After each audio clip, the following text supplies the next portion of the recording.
એ બહુ જ અદ્ભુત ભાષણ છે. શુદ્ર કોણ હતા એવું એમનું એક પુસ્તક છે. આ વાંચવા જેવા પુસ્તકો છે કે જેને કારણે આપણને જ્ઞાતિ વ્યવસ્થા અને હિન્દુ ધર્મ વચ્ચેનો સંબંધ છે એ આપણને બહુ સ્પષ્ટ રીતે સમજાય છે. તો આપણે આંબેડકરની વાત કરતા હતા. આંબેડકરે આઝાદી પહેલાં એ જોયું કે જો દલિતોને રાજકારણમાં સક્રિય ભૂમિકા ભજવી હશે અને એ દ્વારા કોઈ પરિવર્તન લાવવા હશે લોકશાહી ભારતમાં, તો એમને ચૂંટણીઓમાં ઝુકાવવું પડશે. પણ એમને એ પણ ખ્યાલ હતો કે તમામ રાજકીય પક્ષો એમની વિચારધારા એવી હતી કે એ દલિતોને એ રાજકીય પ્રતિનિધિત્વ કેટલું આપશે, પોતાના ઉમેદવારો બનાવશે કે નહીં. અને આ જ ચિંતા અને ચિંતન જે ખાસ કરીને આંબેડકરનું હતું, એને કારણે એમણે આઝાદી પહેલાં જ રાજકીય અનામતની માગણી કરી અને બુલંદ બનાવી. અને એ રાજકીય અનામતની માગણી આઝાદી પછી પણ આપણી પાર્લામેન્ટે, આપણા દેશે કોન્સ્ટિટ્યુશનમાં સ્વીકારવામાં આવી.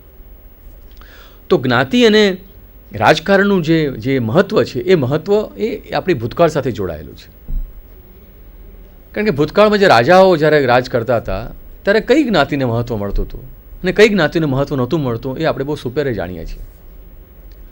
તો સ્વતંત્રતા પછી આપણે ત્યાં લોકસભાની ચૂંટણી હોય, વિધાનસભાની ચૂંટણી હોય કે પછી એક પંચાયતની ચૂંટણી હોય, ત્યાં સુધી જ્ઞાતિ આધારિત અનામત છે.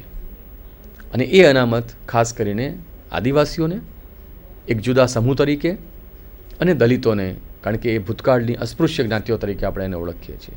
તો આ બે પ્રકારની જે રાજકીય અનામત વ્યવસ્થા છે એ રાજકીય અનામતની વ્યવસ્થાએ ભારતના ઇતિહાસની અંદર બહુ જ મોટા સામાજિક, આર્થિક અને રાજકીય પરિવર્તનો લાવ્યા.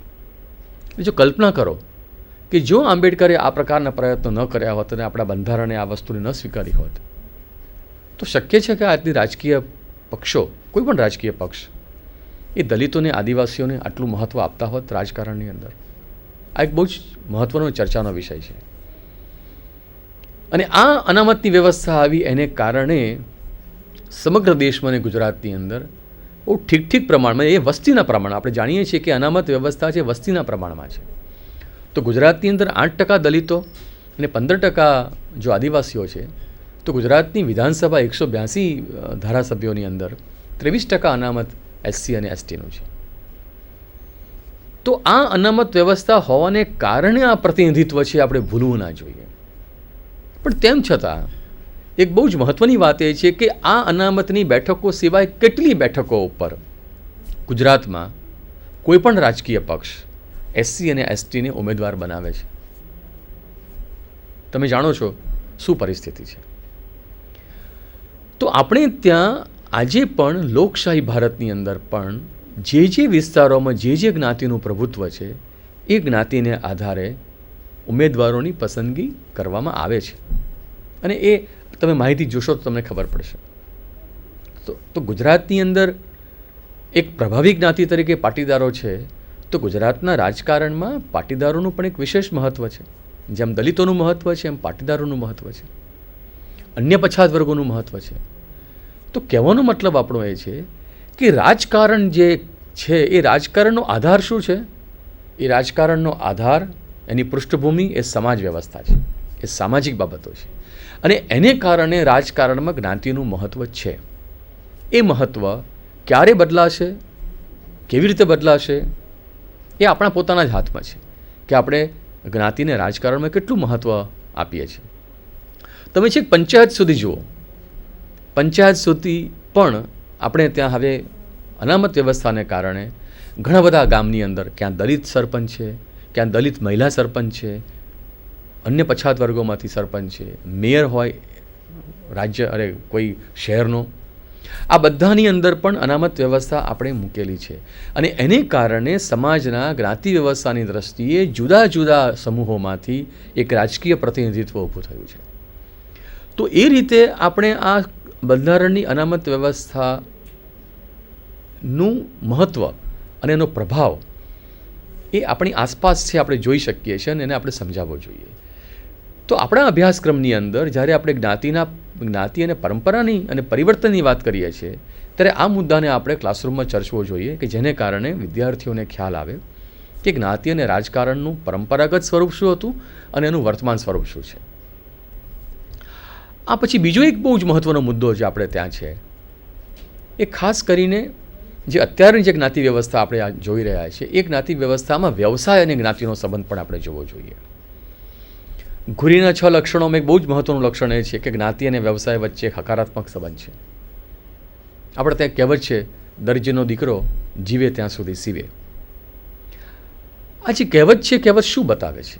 અથવા આ પ્રકારની બીજી જે કહેવતો છે એ જ્ઞાતિ અને વ્યવસાય વચ્ચેના સંબંધને વ્યક્ત કરે છે. આપણે સોશિયોલોજીમાં, સમાજશાસ્ત્રમાં દરજ્જા ભણાવીએ છીએ. કયા દરજ્જા ભણાવીએ છીએ? 2 પ્રકારના દરજ્જા ભણાવીએ છીએ, અર્જિત અને અર્પિત. એક પ્રાપ્ત કરેલો દરજ્જો છે, એટલે પોતાના મહેનતથી, શિક્ષણથી મેળવેલો દરજ્જો છે, અને એક જન્મજાત મળે છે. જન્મજાત દરજ્જાની અંદર આપણને સ્ત્રી અને પુરુષનો દરજ્જો પણ મળે છે. અને સાથે સાથે આપણે કયા ધર્મના છીએ, આપણે કયા જ્ઞાતિના છીએ, ઇવન કયા ગામના છીએ. આપણે કોઈ પૂછે તમે તમારું ગામ કયું, તો આપણે શું કહીએ છીએ? સામાન્ય રીતે આપણે જ્યાં જન્મ થયો હોય એને આપણે કહીએ છીએ, અથવા તો આપણા કુટુંબના લોકો જે ગામમાંથી આવે છે એને. તો આ પ્રકારના કેટલાક દરજ્જાઓ છે જેને આપણે જન્મજાત દરજ્જો કહીએ છીએ, અર્પિત આપેલો, એસ્ક્રાઇબ્ડ અંગ્રેજીમાં જેને કહીએ છીએ આપણે, એ દરજ્જો કહીએ છીએ. અને બીજા એચિવ્ડ પ્રકારના દરજ્જા છે. તો જ્ઞાતિના સભ્ય હોવું એ પણ આપણે ત્યાં એક દરજ્જાનો બહુ જ મહત્ત્વનો ભાગ છે. એટલે આજે તમે જોશો કે દરજ્જા અને જ્ઞાતિના જે બહુ જડ સંબંધો હતા એમાં ઘણા બધા પરિવર્તનો આવ્યા છે. શિક્ષણને કારણે, નવી કારકિર્દીને કારણે, વ્યવસાયને કારણે. પણ કેટલાક વ્યવસાયો હજુ આજે પણ જ્ઞાતિ સાથે અતૂટ નાતો ધરાવે છે. અને હું માનું છું કે એ જગ્યાએ પરિવર્તન નથી આવ્યું. એ આપણે માટે ચિંતાનો વિષય હોવો જોઈએ, ચર્ચાનો વિષય હોવો જોઈએ. આખી જ્ઞાતિની સમાજ વ્યવસ્થાની અંદર દલિતોનું સ્થાન એ આજે પણ અનેક રીતે એ છેવાડે છે. અને એ જે છેવાડે છે એનું એક બહુ જ મહત્ત્વનું દેખીતું ઉદાહરણ છે દલિત જ્ઞાતિ અને એમના વ્યવસાયો. તો સફાઈ કામનો વ્યવસાય આપણે જોઈએ ગુજરાતમાં, આખા દેશની અંદર જોઈએ તો જેટલા પણ સફાઈ કામદારો છે એના કદાચ 80%થી 85%થી વધારે સફાઈ કામદારો કોઈ એક જ જ્ઞાતિના છે, કોઈ એક જ જ્ઞાતિ સમૂહના છે. આવું કેમ બને છે? ગુજરાતમાં જેટલા પણ સફાઈ કામદારો છે એના મોટા ભાગના જો વાલ્મીકી જ્ઞાતિના હોય તો આપણે કેવી રીતે કહી શકીએ કે જ્ઞાતિમાં પરિવર્તન આવ્યું છે? તો અહીં જ્ઞાતિમાં પરિવર્તન નથી આવ્યું. અને પરિવર્તન નથી આવ્યું એનો મતલબ એ કે કોઈ એક જ જ્ઞાતિને આ કહેવાતા મોડર્ન ભારતની અંદર, 21મી સદીના ભારતની અંદર પેઢી દર પેઢી એક જ પ્રકારનો વ્યવસાય કરવો પડે છે. અને તમારો વ્યવસાય છે એ તમારી ગતિશીલતા સાથે જોડાયેલો છે. જો મારો વ્યવસાય, હું ગામની અંદર એક સફાઈ કામદાર હોઉં અને હું એ સફાઈ કામની અંદર પેઢી દર પેઢી જોડાવાને કારણે હું બાળપણથી જ હું કિશોરાવસ્થામાં હોઉં અને હું સફાઈ કામમાં જોડાઉં, તેની અસર ક્યાં પડે છે? મારા ભણવા પર પડે છે. તો જે ડ્રોપઆઉટ રેશિયો છે, અધવજ ભણવાનું છોડી દેવાનું છે, એ છોડી દેવાની અંદર વાલ્મીકી જ્ઞાતિના વિદ્યાર્થીઓનું પ્રમાણ બીજા કરતાં ઠીક વધારે છે. એવી જ રીતે જે કહેવાતો ધર્મ સાથેનો અથવા તો લગ્ન કરાવવા સાથેનો ક્રિયાકાંડ સાથેનું જે કામ છે બ્રાહ્મણોનું, એ પણ લગભગ યથાવત રહ્યું છે. તો એક સૌથી જ્ઞાતિ વ્યવસ્થામાં કહેવાતા ઉપલા સ્થાને જે લોકો છે અને કહેવાતા નિમ્ન સ્થાને છે, એ બંનેના વ્યવસાયો જો હજુ પણ અકબંધ રહ્યા હોય તો એ બતાવે છે કે જ્ઞાતિ વ્યવસ્થાનો જે કોટિક્રમ છે, હાયરાર્કી છે, એ હાયરાર્કી બંને છેડાથી મજબૂત છે. અને એ આપણો ચર્ચાનો વિષય બનવો જોઈએ. એવા બીજા ઘણા વ્યવસાયો છે કે જે વ્યવસાયો આજે પણ જ્ઞાતિ આધારિત છે. પ્રજાપતિ જ્ઞાતિનું કામ હોય માટીના વાસણ બનાવવાનું. પ્રજાપતિ જ્ઞાતિએ પોતાનો પરંપરાગત વ્યવસાય છોડ્યો, પણ સાથે સાથે કેટલાક લોકો હજુ પણ એ માટીના વાસણો બનાવે છે. પણ માટીના વાસણો બનાવવાનું કામ ઓછું થઈ ગયું કારણ કે આપણે ત્યાં બીજા પ્રકારના વાસણો આવી ગયા. સ્ટીલના વાસણો આવી ગયા, એલ્યુમિનિયમના આવી ગયા, પ્લાસ્ટિકના આવી ગયા. અને એને કારણે પરંપરાગત જે ગામ સાથે જોડાયેલી વાત હતી એ તૂટી ગઈ. સુથારી કામ, લુહારી કામ, વાળંદનું કામ, આ બધા કામ આજે પણ ચોક્કસ પ્રકારની જ્ઞાતિ સાથે સંકળાયેલા છે. તો એ શું બતાવે છે? પરિવર્તન બતાવે છે? ના, એ યથાસ્થિતિ બતાવે છે. તો આ પ્રકારની જો યથાસ્થિતિ જૈસે તેની વ્યવસ્થા હોય તો એ વ્યવસ્થા જ્યારે આપણે લક્ષણો સમજાવીએ છીએ જ્ઞાતિના, ત્યારે આપણા વર્ગમાંથી જ વિદ્યાર્થીઓ સાથેના આપણે ઉદાહરણો લઈ અને આ વાતને આપણે સમજાવી શકીએ એમ છીએ. તો જ્ઞાતિ અને વ્યવસાયનો જે સંબંધ છે એ સંબંધ અતૂટ રહેવાને કારણે પણ આજે ઓબીસી અન્ય પછાત વર્ગોની અંદર ને આપણે જે અનામતની વ્યવસ્થા આપેલી છે અથવા દલિતોને જે આપેલી છે એ વ્યવસ્થા, અનામત વ્યવસ્થા આજે પણ અનિવાર્ય છે. એનું એક મહત્ત્વનું કારણ કે વ્યવસાય સાથેનો એમનો સંબંધ તૂટ્યો નથી. એટલે જેટલા ગંદા પ્રકારના વ્યવસાયો છે એ કોઈ ચોક્કસ પ્રકારની જ્ઞાતિ સમૂહે કરવા પડતા હોય તો કયું વૈચારિક પરિવર્તન આપણામાં આવ્યું, કયા વર્તનનું આપણું પરિવર્તન આવ્યું? તો આમ આપણે કહીએ છીએ કે અનામત વ્યવસ્થા, પણ કેટલીક વ્યવસ્થા જે વ્યવસાય સાથે જોડાયેલી છે એ તો સદીઓથી અનામત છે. એક પ્રકારની અનામત જ છે કે જે બિનલોકશાહી ભારતની અંદર પણ સમાજ વ્યવસ્થા, જ્ઞાતિ વ્યવસ્થા એ કોઈની ઉપર આરોપી હતી કે આ તમારું કામ તમારે જ કરવાનું છે. તો આપણે એક સંબંધ હું માનું છું કે આપણે જોવાનો પ્રયત્ન કરવો જોઈએ. બીજો એક મુદ્દો જે પરિવર્તન સાથે સંકળાયેલો છે જ્ઞાતિની અંદર તે એ પણ છે કે અસ્પૃશ્યતાનું જે પ્રમાણ જે પહેલાં હતું એની અંદર ધીમે ધીમે ઘટાડો આવવા માંડ્યો છે. અને એ ઘટાડો છે એ રોજિંદા વ્યવહારોની અંદર ઓછો થવા માંડ્યો છે. પણ તેમ છતાં એ ભૂલવું ન જોઈએ કે આજે પણ હિન્દુસ્તાન અને ગુજરાતમાં કેટલા બધા એટ્રોસિટીઝના કેસ નોંધાય છે. આજે પણ આ દેશના અનેક ગામોની અંદર, ખાસ કરીને ગામની અંદર હિન્દુઓના જે મંદિરો છે એમાંથી ઘણા બધા મંદિરોમાં દલિતોને પ્રવેશ નથી. અને જો દલિતને પ્રવેશ ન હોય તો પછી એ ગામને આપણે સમરસ ગામ કેવી રીતે કહી શકીએ? તો સમરસતાની આખી જે વાત છે એ સમરસતાની વાત, સામાજિક સમરસતા હું માનું છું કે બહુ પાયાની વાત છે. તો આજે આટલા બધા સંપ્રદાયો વિકસ્યા, આટલો બધો ધાર્મિક માહોલ આપણે ત્યાં જોવા મળે છે, પણ એ ધાર્મિક માહોલની અંદર પણ પેલી જ્ઞાતિ વ્યવસ્થાને કારણે જે મંદિર પ્રવેશનો મુદ્દો છે, જે આંબેડકરે પણ એનો વિરોધ કર્યો હતો અને ગાંધીએ પણ એનો વિરોધ કર્યો હતો, એ આજે પણ જો બહુ એમાં પરિવર્તન ન આવ્યું હોય તો આપણા માટે એક શરમજનક બાબત કહેવી જોઈએ. તો અનટચેબિલિટી, અસ્પૃશ્યતાની જે વાત છે એ અસ્પૃશ્યતાની વાત એ ક્યાં ક્યાં છે એ આપણે શોધી કાઢવું જોઈએ. થોડા દાયકાઓ પહેલાં આઈપી દેસાઈએ ગ્રામીણ ગુજરાતમાં અસ્પૃશ્યતાનો અભ્યાસ કર્યો 1970માં અને 69 ગામનો એમણે એક સર્વે કર્યો. અને મિત્રો, સામાજિક સર્વે કેમ થાય એનું પણ એક ઉત્તમ ઉદાહરણ આઈપી દેસાઈનો અભ્યાસ છે. તો એ વખતે જે ક્ષેત્રોમાં અસ્પૃશ્યતા હતી એ ક્ષેત્રોમાંથી કેટલાક ક્ષેત્રોમાં અત્યારે અસ્પૃશ્યતા દૂર થઈ, એને જો આપણે જોઈશું તો એ પરિવર્તનનો મુદ્દો આપણે માટે બને છે કે આ પરિવર્તન ક્યાં આવ્યું. બીજો એક મુદ્દો જ્ઞાતિ સાથેનો જોવો જોઈએ આપણે, એ જ્ઞાતિ અને જેન્ડર, જ્ઞાતિ અને સ્ત્રી પુરુષ સંબંધોની વાત પણ બહુ મહત્ત્વની છે. છેલ્લા થોડા વર્ષોમાં આપણે જોઈએ છીએ કે ગુજરાતની અંદર જે સ્ત્રી પુરુષ જાતિ પ્રમાણ છે એ જાતિ પ્રમાણ એ બહુ નકારાત્મક બનતું જાય છે. 2001ની અંદર 0 થી 6 વર્ષનું જે વયગ્રુપ છે એની અંદર 1000 છોકરાઓએ આપણે ત્યાં 883 છોકરીઓ હતી. એ 2011માં 10 વર્ષ પછી 3 પોઈન્ટનો વધારો થયો છે અને 886 છે. પણ ગુજરાતના એવા અનેક તાલુકાઓ અને ગામ છે કે જ્યાં આ પ્રમાણ લગભગ 715-750 જેટલું છે.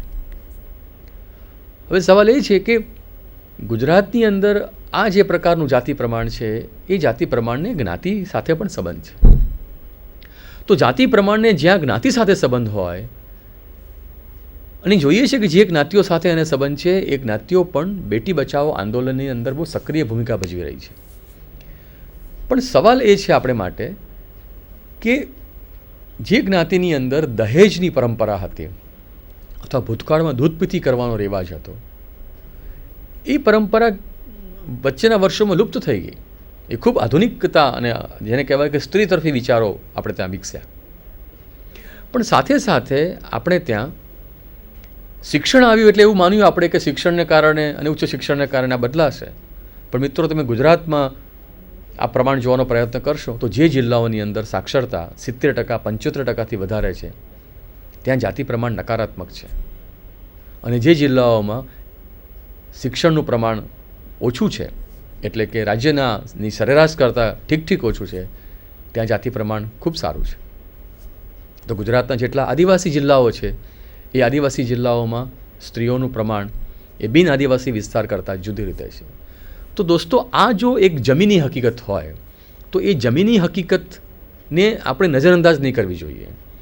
અને આપણે આ ચર્ચા જ્ઞાતિના પરિવર્તનમાં જોડવાની જરૂર છે કે જ્ઞાતિ અને જેન્ડર સાથે શું સંબંધ છે. તો આપણે જોયું કે જ્ઞાતિ અને વ્યવસાય સાથે શું સંબંધ છે, જ્ઞાતિ અને જેન્ડર સાથે શું સંબંધ છે. તો એ સંદર્ભમાં આવતીકાલના ગુજરાતમાં અને આવતીકાલના ભારતની અંદર જો આપણે જ્ઞાતિ વ્યવસ્થાના પાયાના ફેરફારો લાવવા જોઈએ તો 2-3 બાબતો હું ધ્યાન પર લાવવા માગું છું. પહેલી વસ્તુ તો એ છે કે આપણે આંતર જ્ઞાતિ અને આંતર ધર્મીય લગ્નોને ઉત્તેજન આપવું પડશે અને એની અંદર વડીલો એ પોતાનો વિચાર બદલવો પડશે. બીજી વસ્તુ આપણે માટે એ પણ છે કે કોન્સ્ટિટ્યુશન બંધારણે જે કંઈ જ્ઞાતિ અંગેના કાયદા કાનૂન કર્યા છે એ કાયદા કાનૂનનો જડબેસલાક અમલ કરવો પડશે. એ જો આનો અમલ આપણે નહીં કરીએ તો પરંપરા એ પરિવર્તન પર હાવી થઈ જશે. તો બંધારણને આપણે બિલકુલ એનું અનુસરણ કરીએ, એ પણ બીજો મુદ્દો છે. ત્રીજો મુદ્દો આપણી પાસે એ છે કે જે નવી જનરેશન છે, જે નવી પેઢી છે ગુજરાતી અને ભારતની, અને જો કે આ આખો દેશ યુવાન છે અત્યારે, દર બીજો ભારતીય 25 વર્ષથી નાની ઉંમરનો છે, એ સંદર્ભની અંદર જે નવી પેઢી છે એ નવી પેઢીની અંદર સર્વધર્મ સંભાવની વાત આપણે ઊભી કરવી પડશે. સાથે સાથે જ્ઞાતિના જે તફાવતો છે, ભેદભાવો છે, ભેદભાવોને પણ આપણે દૂર કરવા પડશે અને એના અંગેના આંદોલનો, એની અંગેની ચર્ચાઓ આપણે લાવવી પડશે. આપણે એવું માત્ર માનીને બેસીશું કે શિક્ષણ વધશે એટલે જ્ઞાતિ વ્યવસ્થા એ ઢીલી પડશે અથવા નવા વ્યવસાયો આવશે એટલે જ્ઞાતિ વ્યવસ્થા ઢીલી પડશે, પણ એવું નથી. જ્ઞાતિ વ્યવસ્થા આજે પણ મજબૂત છે કારણ કે ઘણા બધી જ્ઞાતિઓના પોતાના સંગઠનો કેટલા મજબૂત થયા છે મિત્રો. ભાગ્યે જ કોઈ એવી જ્ઞાતિ હશે કે જેનું પોતાનું સંગઠન નહીં હોય. ઘણી બધી જ્ઞાતિઓએ પોતાની ડિરેક્ટરી બહાર પાડી છે, લગ્ન સાથી પસંદગી મેળા કરે છે, જીવનસાથી પસંદગી મેળા કરે છે, પોતાના જ્ઞાતિજનોને મદદ કરે છે, આર્થિક મદદ કરે છે, વેબસાઇટ છે જ્ઞાતિઓની. તો પહેલાં કરતાં જ્ઞાતિઓ આ નવી ટેકનોલોજીનો ઉપયોગ કરીને વધુ મજબૂત બની રહી છે અને એ જો વધુ મજબૂત બનતી હોય તો પછી જ્ઞાતિનું પરિવર્તન ક્યાં આવ્યું અને પરિવર્તન આવ્યું તો કઈ દિશામાં આવ્યું એનો વિચાર આપણે કરવાની જરૂર છે. તો મિત્રો આજની આ ચર્ચામાં હું માનું છું કે આપણે ઘણા બધા મુદ્દાઓને આવરી લીધા છે. તમારા મનમાં પણ ઘણા બધા પ્રશ્નો હશે, પણ હું માનું છું કે જ્ઞાતિની ચર્ચા હંમેશા જીવંત રહેવી જોઈએ અને જ્ઞાતિને સમજવા માટે જેટલો પુસ્તકોનો ઉપયોગ કરીએ એટલો સમાજનો પણ ઉપયોગ કરીએ, આપણા વિદ્યાર્થીઓ સાથેની ચર્ચા વધારીએ, અખબારોની અંદર જે માહિતી આવે છે એનું આપણે આકલન કરીએ. તો હું માનું છું કે જ્ઞાતિની પરંપરામાંથી પરિવર્તન કેવી રીતે આવે છે, એના